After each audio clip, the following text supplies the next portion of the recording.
Hi, my name is Luke Dubois. I'm a GIS analyst for Utah Division of Emergency Management. Today I'm going to present for you guys our statewide hazard mitigation mapping project that I'm spearheading for our division. The main idea behind it is to create a database for all of the hazard mitigation projects that have occurred past, present, and future across the state.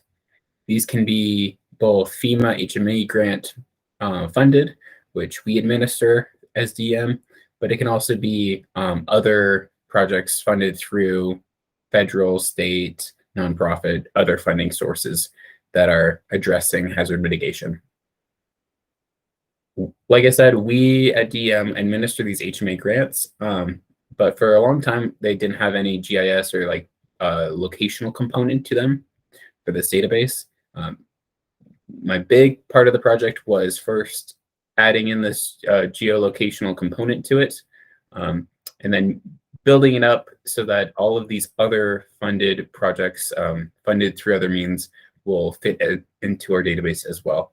This can create a really comprehensive idea of what mitigation projects can occur both through FEMA and through other means, which can be really helpful for you to see what your neighbors are doing, how they're getting it funded, what hazards they're addressing, and really create a culture of hazard mitigation and make it easier for you to see what you can do.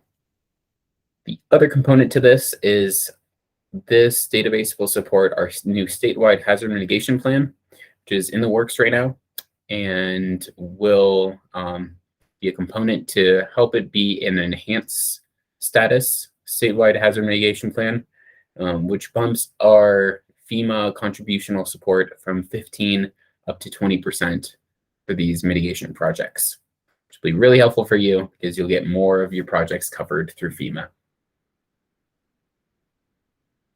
Utah has had its share of natural disasters, as we can see on this timeline here. But really a big helpful component of this is in 1988, we saw HMA get started up with the HMGP grant, Hazard Mitigation Grant Program grant, which addresses hazards after disaster is declared to help the same area not be hit by a disaster as badly, and to try and limit or mitigate for the potential impacts of a similar disaster to occur. Whereas we also see in 1993 PDM grants get started up. These are pre-disaster mitigation grants, and they're focused instead on even before disaster is declared, even before there's any real disaster impact, we can start to mitigate for expected or anticipated or modeled natural disasters that are likely to occur and try and limit their impact. In recent years, PDM is being replaced by BRIC, Building Resilient communities.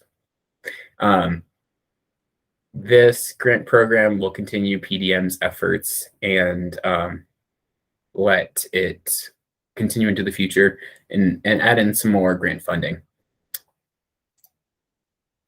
This is where the mitigation mapping project kind of component really starts.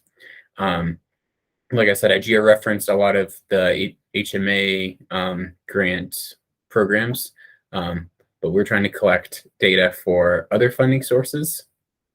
So this QR code links to a Survey 123, which is a survey form that will let us collect data from you, all the relevant information we're trying to get from you, and add in the geospatial component as well as photos and other parts to it.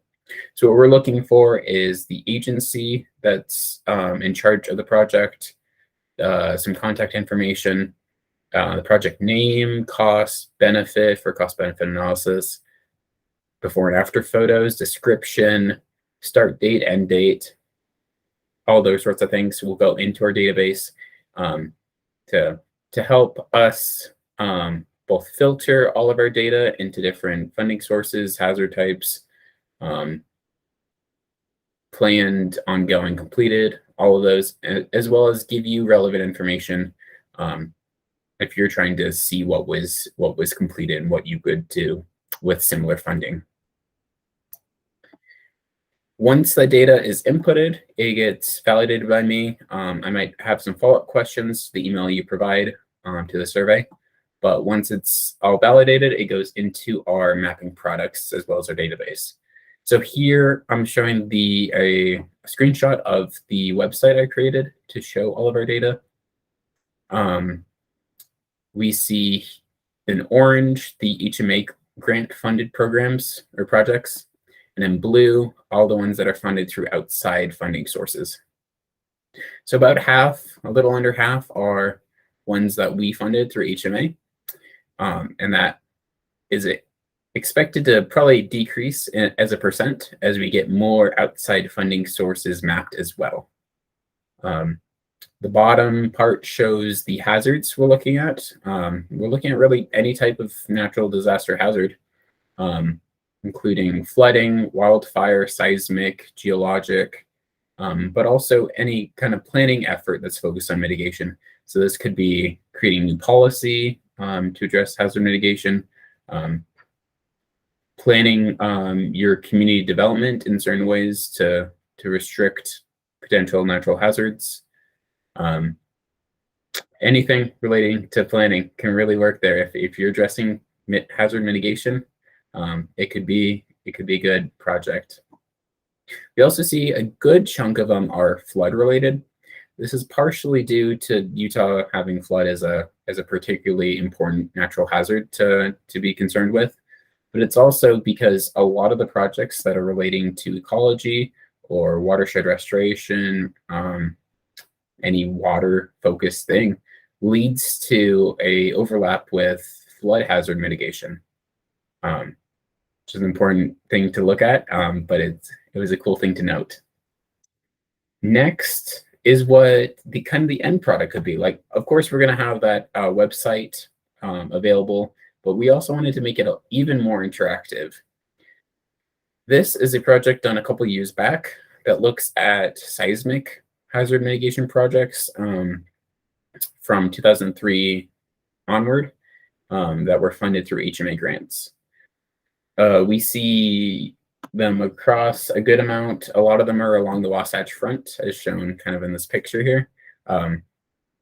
And there are kind of a variety of different types, from University Utah seismic retrofit project, just shown here, the location of it alongside some relevant information and a photo.